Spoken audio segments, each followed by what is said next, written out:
The flight attendant's voice grew louder, so everyone could hear her say, "This is the last time I'm asking you to move to the back of the plane, or I'll call security."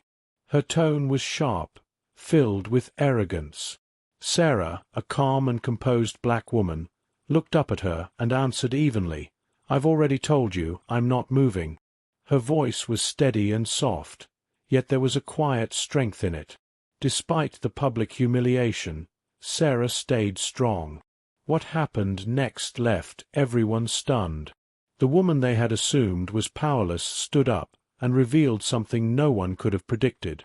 Before we dive into the full story, if you believe that everyone deserves respect regardless of their skin color, hit the subscribe button and let us know where you're watching from. If you're already subscribed, thank you so much. May God bless you and your family. Now, let's get into the main story. As the sun set over the airport, Sarah Jumudson walked confidently toward her private jet, dressed in a sleek, professional suit. She moved with quiet grace, and her calm presence caught a few curious glances. But she was used to that. Sarah wasn't just a passenger. She owned the airline. However, she preferred to stay under the radar, enjoying her flights like any other traveler. When she stepped onto the jet, the interior gleamed with luxury.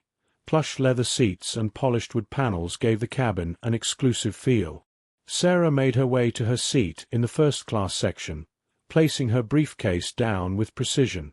She gave a polite smile to the flight crew who greeted her warmly, except for one, Megan, the lead flight attendant, whose expression tightened as Sarah passed by.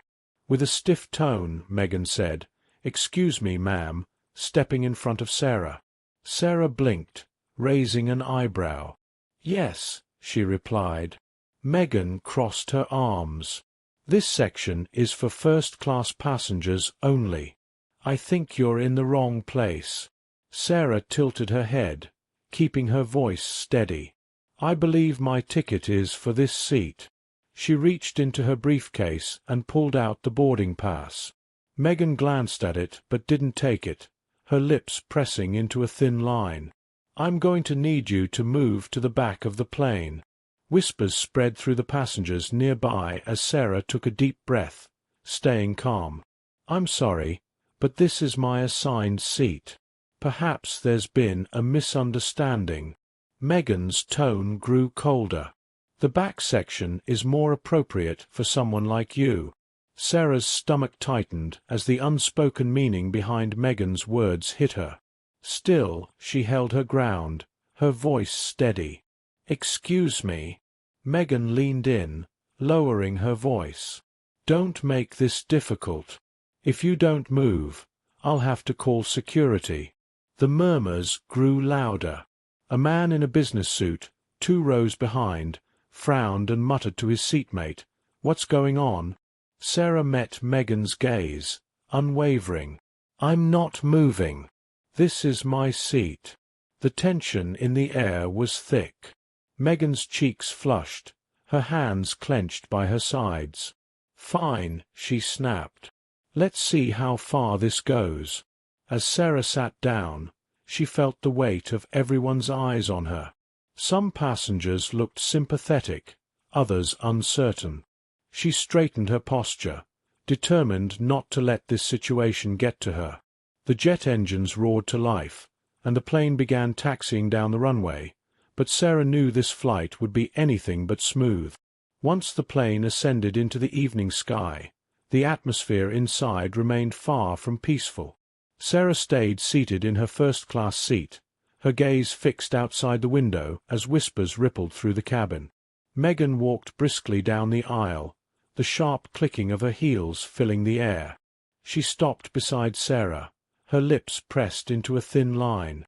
"Ma'am, I'm giving you one last chance to move to the back," Megan said. Sarah looked up, her voice calm but firm. "I've already explained that this is my seat. I won't be moving."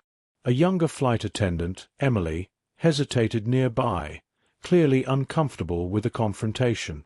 She stepped closer to Megan and softly said, "Maybe we should just let it go. Her ticket checks out." Megan shot Emily a glare. "This isn't about the ticket," she hissed under her breath. Sarah caught the exchange but said nothing, folding her hands in her lap, her composure unshaken. At that moment, an older gentleman across the aisle spoke up. "Excuse me," he said, "what seems to be the problem here?" Megan turned to him, her irritation clear. "No problem, sir. Please enjoy your flight." The man wasn't convinced. He glanced at Sarah and gave her a small nod of encouragement before returning to his seat. Megan, clearly flustered, turned back to Sarah. "You're disrupting the cabin, and this behavior is unacceptable. I'm going to have to involve security when we land if you don't cooperate." Sarah met her gaze, unwavering. "I'm not disrupting anything. I've done nothing but sit in my assigned seat. If you choose to escalate this, that's on you." Emily shifted nervously, glancing between Megan and the passengers. "Megan, maybe we should focus on the rest of the passengers. Everyone's watching." Megan's face turned red, but she turned sharply on her heel and stormed off toward the galley. Sarah exhaled slowly, feeling the weight of the moment but refusing to show it. She noticed Emily lingering nearby. "Thank you for speaking up," Sarah said softly. Emily gave a small, apologetic smile. "I'm sorry about all this. It's not right." Before Sarah could respond, Megan's voice crackled over the intercom. "Ladies and gentlemen, please remain seated as we prepare for beverage service." The plane settled into an uneasy quiet, but Sarah knew the confrontation was far from over.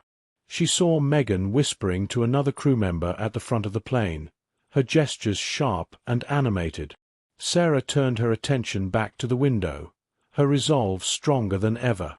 She wasn't going to let prejudice determine how she was treated. Not here, not anywhere.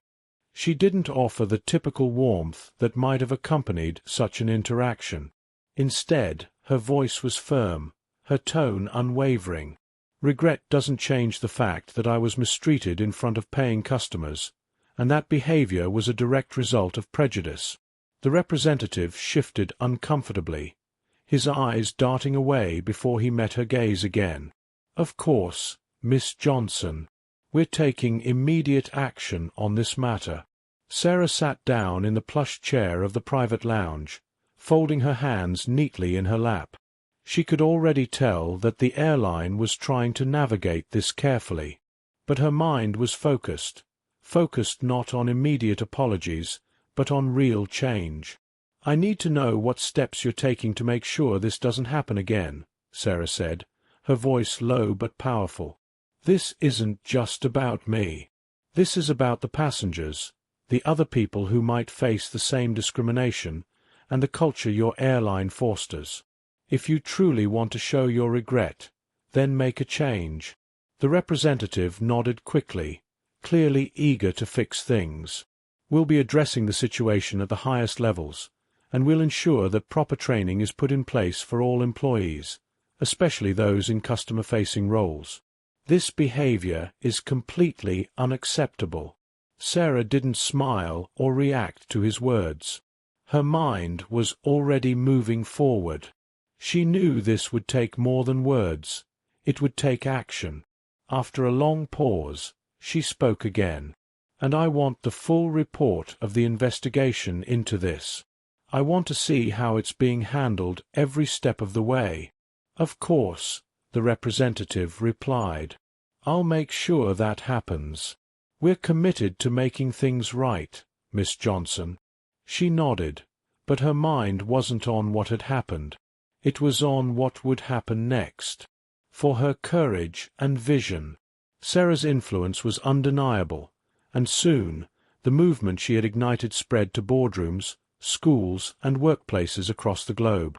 The media continued to amplify her message, and as more people came forward to share their stories of discrimination, the call for systemic change grew louder. Sarah knew that this was just the beginning. She met with lawmakers, civil rights leaders, and business executives to discuss the changes that needed to happen on a societal level.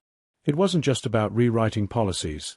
It was about shifting mindsets, creating real dialogue, and fostering environments where respect and equality were not just ideals but practices woven into the fabric of everyday life. The pressure mounted, but Sarah remained steadfast. She traveled across the country, speaking at conferences, participating in panels, and meeting with community leaders. Her presence was a beacon of hope for those who had been silenced for too long. People began to see her not just as the owner of an airline, but as a tireless advocate for a world where every person could walk into a room and know they would be treated with dignity, no matter their background. Months later, a documentary was released that chronicled Sarah's journey, from the moment she was slapped on that flight to becoming a catalyst for worldwide change. The film captured her unwavering determination, the support from employees like Emily, and the profound impact of her message. It was met with widespread acclaim and became a symbol of empowerment, inspiring a new generation of leaders committed to justice and equality. 1 year after the flight incident, Sarah stood at the front of a major international conference. She was now regarded as a leader in diversity and inclusion, and her words carried weight in corporate and political circles. The audience was rapt, hanging on to her every word. "I didn't set out to change the world," Sarah said, her voice clear and confident. But sometimes a single moment, when we choose to stand up, when we choose to speak out, can create a ripple effect that transforms the course of history. The room erupted into applause, and for a moment, Sarah allowed herself a small, contented smile. The work wasn't finished, but she had no doubt it would continue, and that it would make a difference, not just for her, but for everyone who believed in a better, fairer world. And as she left the stage, she knew deep down that her fight was far from over. It had only just begun. This story is so powerful. It shows how one person's resolve can spark a ripple effect that leads to meaningful, widespread change. Sarah's transformation from being a victim of prejudice to a global leader advocating for inclusivity and equality is truly inspiring.